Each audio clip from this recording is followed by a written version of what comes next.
Do you really want to be a millionaire? Do you want to live inside those 5-second reels on Instagram, usually posted from really fuckboy looking men, where they're in Dubai, they're driving around the nicest sports car. I couldn't even tell you what kind of sports cars they drive around. They have like a little pretty thing that they, like a girl, they carry around almost like they own her. And that's their life. That's the life they flex on Instagram Reels. Do you really want to be a millionaire?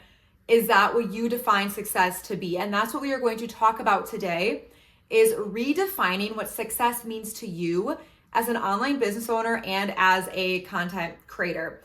Now, I'm going to try not to edit this video. Ever since I transitioned from only doing Spotify, no videos, to doing YouTube, I've spent hours editing and clipping all of my videos. I don't know what it is about putting my face, even that, like I feel like I just like spit and you guys could probably see that, but putting my face on YouTube is so much scarier, and I will be the first to admit that because I like to keep things real and honest with you guys, that the fact it feels scarier trips me up more, and I feel like I have to make 100 million edits. So I'm gonna try to, I don't really like using the word summon. That sounds a little bit creepy, but we're going to try to embody non-recording Bailey podcast Bailey. And hopefully that will help me not edit my video and not get stuck up on my words. I did make a podcast episode about this. I don't know, within the last year for sure, but I want to talk about it again because I think it's truly so important. As a business owner, this is how it typically goes. I got my little decaf coffee, by the way, I want to drink. So this is how it typically goes. You start your business, and the first milestone that people, I'm going to say people make you think you want, because that's what it is 5K a month. That's like the first coveted milestone. I understand this one because, at least in America, in order to live a life where you can pay most of your bills and whatnot, and be able to afford things, I feel like you need minimum.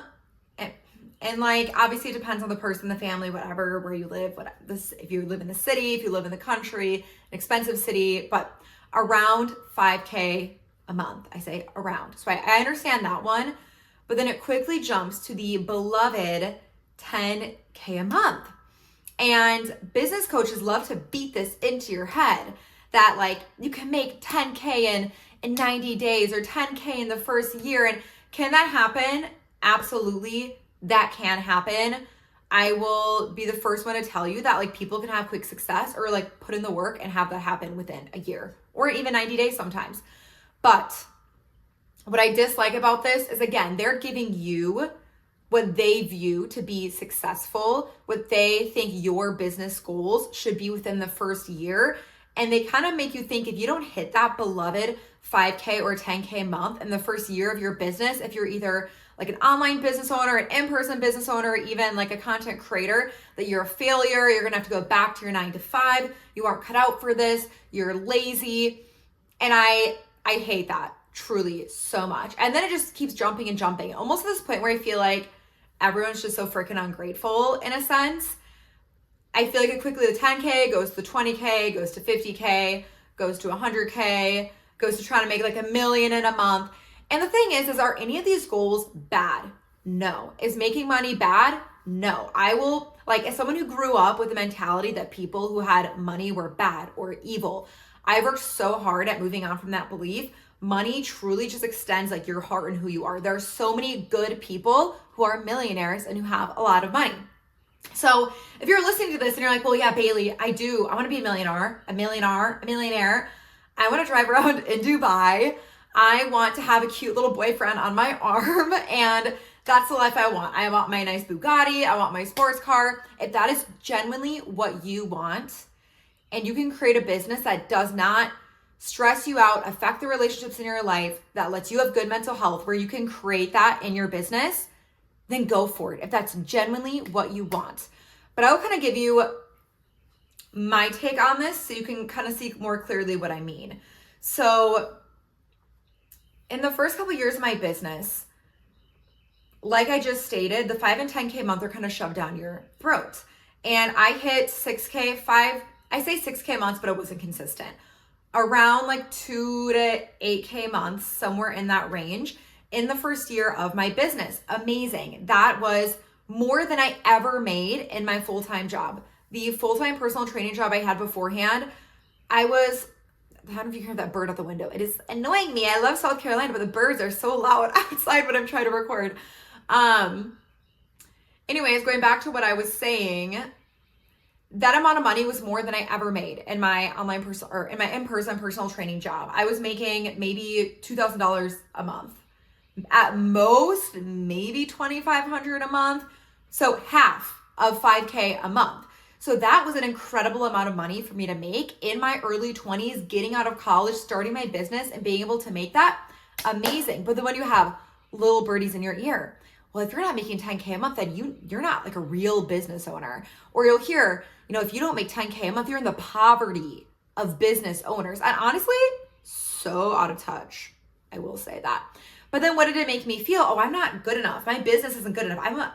Even though I was doing so much better than 90% of people who started an online coaching business at that time, the fact I made a full-time income was having 2 to 8K months in the first year of my business was way better than a lot of other people. But again, you have those little business coaches in your ear. Well, success is 10K a month. Success is you're making multi-six figures. Success is making millions. And yes, that is their version of success, but especially someone who's in the first year of their business, I should have basked in that and been so happy, so proud of myself, and just really worked on like fine-tuning different things in my business that first year. But what did I do? I was stressed and upset and anxious that I wasn't making $10,000 a month. I didn't even need to make $10,000 a month in that time of my life. Yes, I could have put that money in my savings and went on to maybe extra vacations and whatnot, but I was very content where I was financially.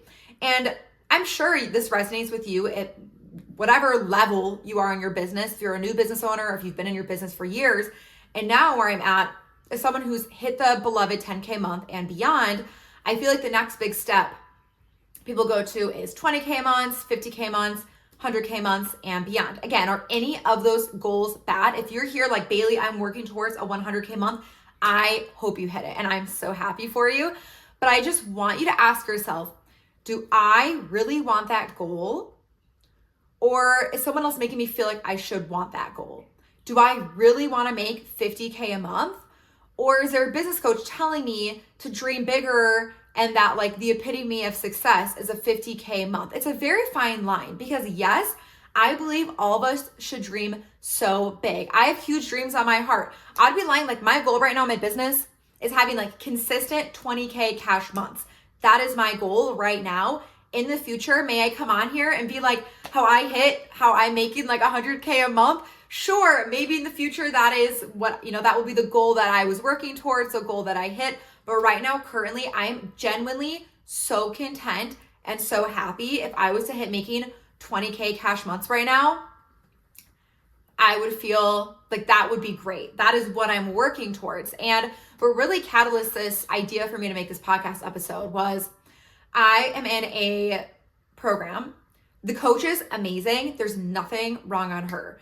But she made a comment. She asked us like how much we are all wanting to make monthly. And I put in there, like, I would love to have consistent like 20 to 30K months. And she was like, you need to at least triple that. You're dreaming so small. And I understand she came from totally good intentions, but it did, I don't want to say rub me the wrong way because it did. Like, it didn't really rub me that much of a wrong way, but it did spark this conversation for me to have this conversation with you guys of that is her version of success. I am solid enough in what I want that I was able to be like, no, like I genuinely right now would feel so content with like more like overjoyed with consistent 20 to 30K months. Also, what happens when you have a business? So if I was to triple that, that would be like making $1 million. So 100K a month. What would happen at that point in my business? Probably would have to hire a team. I don't want to hire a team right now. I'm not interested. Maybe a small team in the near future, but I don't want to have a big team. I would have to be a lot more diligent with my taxes, with financial things. And honestly, I genuinely don't want to deal with that right now. I really don't. Again, in the future, could that change? Sure. Is there a pathway to $1 million where I don't need to hire a team? I'm sure there is, but I'm really not that interested in that goal right now. And I think a lot of us set goals because our business coach makes us feel like we have to set that goal. Or someone we see online is like, well, if we don't have the nice sports car, then I must be doing bad in my business. I'll be honest, I have a 2009 old BMW. It looks nice aesthetically, but it has some scratches like on the black paint on the outside. I'm so content with it. I don't have a car payment. I've literally never had a car payment because I have an old car, and I'm so happy with that. But I could easily be like, well, I don't have the newest BMW that I see all the other successful business owners and business coaches online driving. Therefore, it makes you feel like shit, makes you feel like you aren't successful, makes you feel like your business is doing wrong. And if you want a brand new sports car, I'm so happy for you. But I want you to get a journal out. I have one right here actually with notes. Get a journal out. And I want you to journal upon genuinely what is my version of success. This next year, the rest of 2025, if you're an online business owner or content creator, if you consider yourself both, what is your version of success? I'm not telling you not to dream big. You can dream as big as your heart desires. It's okay if you want, let's say you put on there, I want to make like $1 kajillion a month. I want a multi-million-dollar month. That's fine. Maybe you want the fancy smashy handbag, but I'll kind of give you, like in my life, what I value more is I don't really buy a ton of clothes. I have some nice clothes. I have some cheapo clothes, but I am not a shopaholic by any means. It's not because I can't afford to buy things. I could go into my bank account and go on a shopping spree right now if I wanted to, but I prefer to save for investing in my boyfriend and I investing in another property. We like to go on fancy dinners. We like to go on fancy, nice dinners. If we go out to eat, we don't want to go to an Applebee's. No shame to Applebee's. I used to work there actually, so a little bit of shame to it because it was gross. But I don't want to spend my money at Applebee's. Like my boyfriend and I like to go to nice restaurants. So I like to put my money, save to invest. Also save for when I want to get a new car so I don't have to have a car payment. Nice dinners. I just moved to my dream city. I just moved to the Charleston area. That was a huge thing. That meant success to me, was living by the ocean. So living in my dream location, being able to afford healthy groceries, going to coffee shops multiple days a week. Once a month, I love to either get, not all of these things, but either like a facial, a massage, my hair done, my nails done, something to make me like feel good externally. Money for flights to visit my family, to go on trips. And I like feeling financially free, where I don't have to stress about my bank account, my income, that I can't afford all the things I just listed. That is my version of success. That is what I have been able to create in my life, having like pretty consistent 5-figure months, like 10K and beyond. Do I have some months where I have an 8K month? Sure. Do I have some months even where I have a 5K month? Sure. But consistently around that 10K and above mark area. If I was to get to that next level of 20 to 30K, my lifestyle would stay pretty much the same. The only thing that would be different is I'd be able to save even faster for when I do need to get a new car, not because I really care about having the nicest sports car, but because my car's old. It's from 2009. And then also, again, saving for another property. That is my big milestone. For my boyfriend already owns a property outside of where we live now with some tenants, so we want to be able to add another property on top of that. Those are my goals. That is my version of success, as well as the non-monetary things, your lifestyle and your business. I like to be able to sleep in a little bit. I don't really start my workday till 9 or 10. I like to sit with coffee on the couch and plant my ass in front of a YouTube video or a podcast in the morning. I like to be able to go to the gym. I like to be able to go for my walks outside. If I have a friend, like I met up with a friend this week, we went to Folly Beach area, we walked around, like I didn't have to take client calls. I have that freedom. I like that. I like that I have a low stress business. I don't have a million client calls. This is my version of success. And I am so beyond grateful for this. And even when it comes to like the amount of people you want to put in a program, for me right now, my goal is volume. I'm going to hit 50K plus women in my programs. I want a volume of women in my programs. That is a goal I want to hit. And am I telling you that should be your version of success?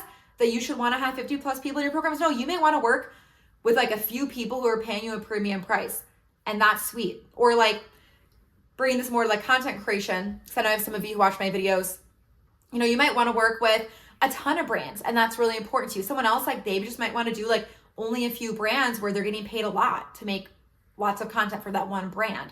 So even the people in your programs, the amount of programs you have, the amount of followers you have. Like, do you genuinely really want 2 million followers? If so, that's great. Like for me, I'm super content with my TikTok and Instagram following. I think a lot of times we underestimate how many people are truly in our following. Even when people on TikTok are like, I'm in 200% jail. Do you know how many people 200 people are? If I had 200 people in my apartment right now, like listening to me speak, I would be nervous. That'd be a lot of people. That'd be speaking in front of a lot of people. I think we forget that. If I have like on my health Instagram, I have 8,000 followers. That's a lot of people. I think we forget that. Even if you have 1,000 followers, that's a lot of people. So for me, I'm really content with my followers. If I get more, amazing, incredible, but personally, I'm not like shooting for a milli followers right now. So I really want you to journal on what is my version of success truly when it comes to finances, your offers or what you're selling, the amount of people in your programs, what your daily lifestyle looks like, the things you spend your money on, the way you feel in your business and in your life. And then I want you to compare it to what you thought your version of success was. The coveted, XK month, the fancy new car. And again, if that is genuinely your version of success, that is okay. Just because it's not mine doesn't mean that it can't be yours and it's wrong or you should feel guilty that is your version of success. So I think that's everything I wanted to say. I'm so happy I don't have to edit this video at all, guys. I really need to get over the fear of messing up and making mistakes. And thank you guys for being such kind podcast lovers, listeners. If you're watching on YouTube or on Spotify, I do want to mention for my girlies who are really in an era where you want to surrender your business to God, to Jesus, and let God work miracles. The most powerful creator and king working miracles in your business. That plus working towards your version of success together, when those two things like come together, you're going to have the most aligned, abundant, free-flowing business. I have a 5 free-day-long program named Surrender, where I'm going to be guiding you through 5 days of prayer, Bible verses, and promises from God, from Him to our business. And I can't wait. So I'll put the link to join Surrender in the show notes below. We start Monday, the week before Easter. So I think that is the 14th. I am posting this on a Friday because I did not post this week Monday. So you guys will get another episode on Monday. And one more thing too that I want to mention that I forgot to is when you're working towards a version of success that's not your own, your business is going to feel hard. You're going to feel like there's resentment, pushback, like you have like this heavy weight on your shoulders because you're working towards something you genuinely, truly don't want or care about. So when you do align your business where you're working towards your version of success, things will come easier. Things will feel easier. Working your business will feel so much more fun. So please do this weekend or whenever you guys are watching. Make sure to follow. Please subscribe on YouTube. I would love to hit 100 subscribers on YouTube. So if you're listening to this on Spotify, come over to YouTube and make sure to subscribe, like, follow, comment, all the things, and I'll talk to you ladies soon.